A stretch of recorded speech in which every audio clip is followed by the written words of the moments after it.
Alright, we are here with our super sweet Pili-Pala combo deck. Anyway, our opponent won the die roll. He's playing first. This hand is fine. We have a Grand Architect. A little bit of defense. Pyromatics is a weird one, but that's alright. Let's see what we're up against. Misty Rainforest into Hollow Fountain. So I think we're going to lead on our Halimar depths here. And I think we'll take Muddle next turn and then the 2 islands after that, since we already have a land to play. And Muddle the Mixture is pretty sweet. Gives us a way to counter a spell. Oh, this deck. So I think we're up against the Ghostway combo deck. And I have no idea how our matchup will be. They don't usually have a ton of interaction, so that's in our favor.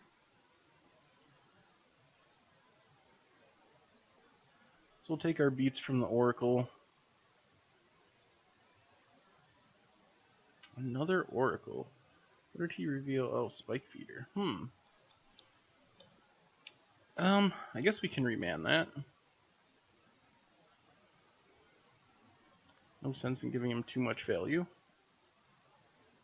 The question here is, do we want to just jam our Grand Architect?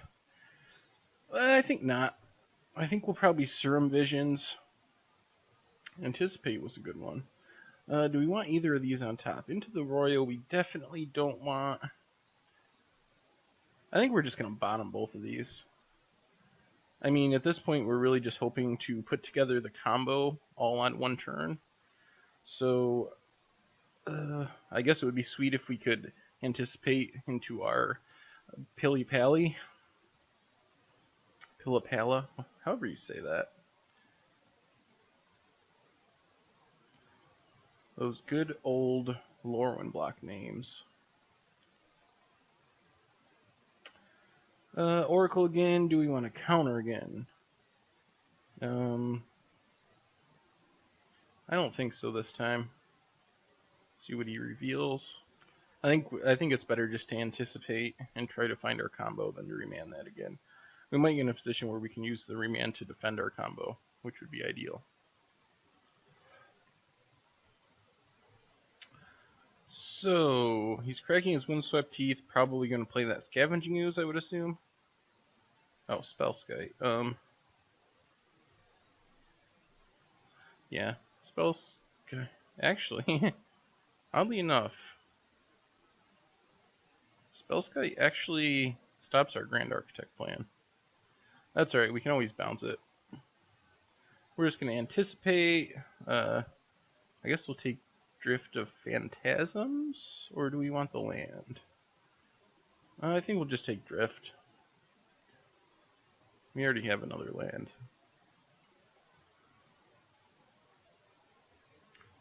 Save hand's not bad, but I think we're just going to pass and plan on using Into the Royal on his Spellskite at the end of turn if we don't need to counter anything. Thankfully his clock is not too threatening at the moment.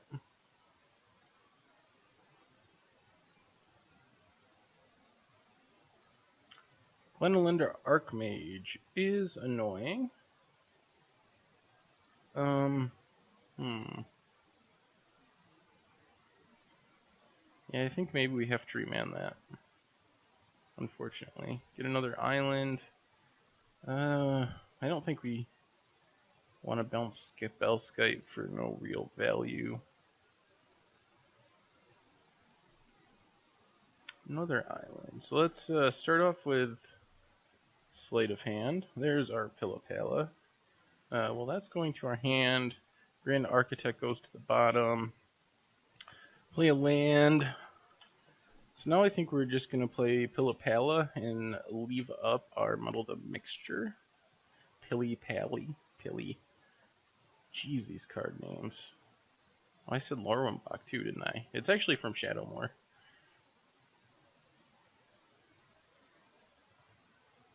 Yep, we are not going to block.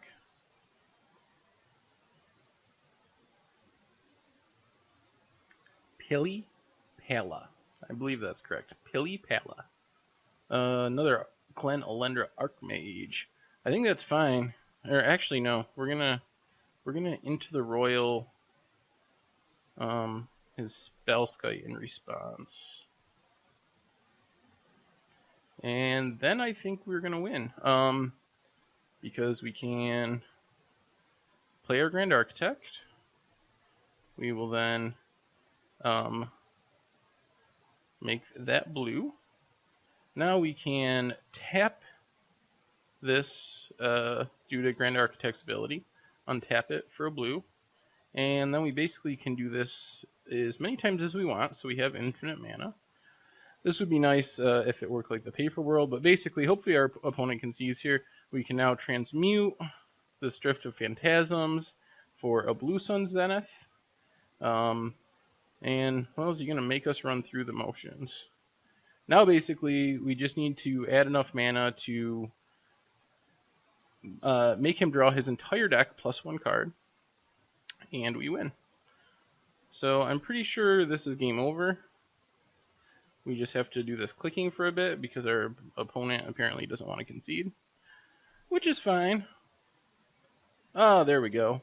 So we got there. He did realize what was happening, that we would just make infinite mana, and after we made 48 mana, we could force him to draw his entire library, and then we would win the game by decking him.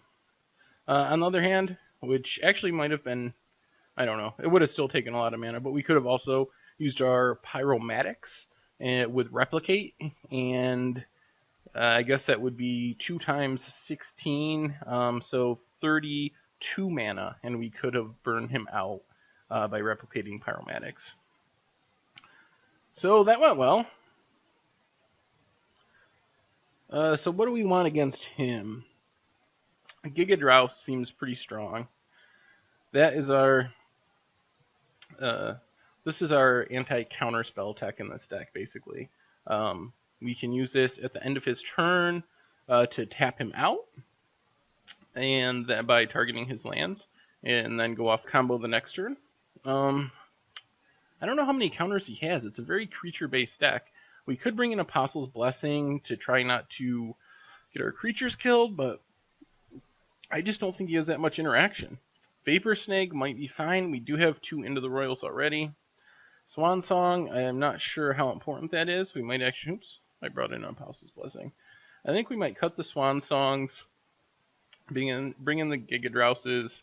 I guess Pyromatics is fine. Get rid of...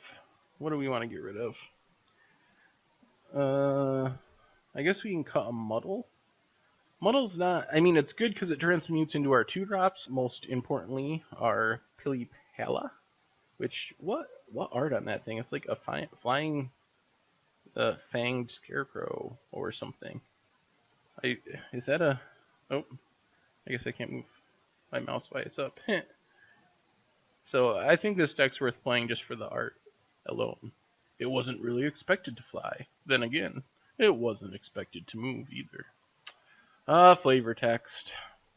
Anyway, we'll bring in Giga Drowse, take out a Muddle, and a couple other things that I'm forgetting. Oh, Swan Song, of course, against his all-creature combo. And this hand is fine. I mean, we got some ways to search and dig. Our opponent's mulliganing. We got a Drift that finds us either another Grand Architect or a Blue Sun Zenith. And it looks like our opponent is mulliganing right out of this game. Yep. Well, a little anticlimactic, but you got to see the combo work in game 1. Anyway, we'll be back with more in a minute.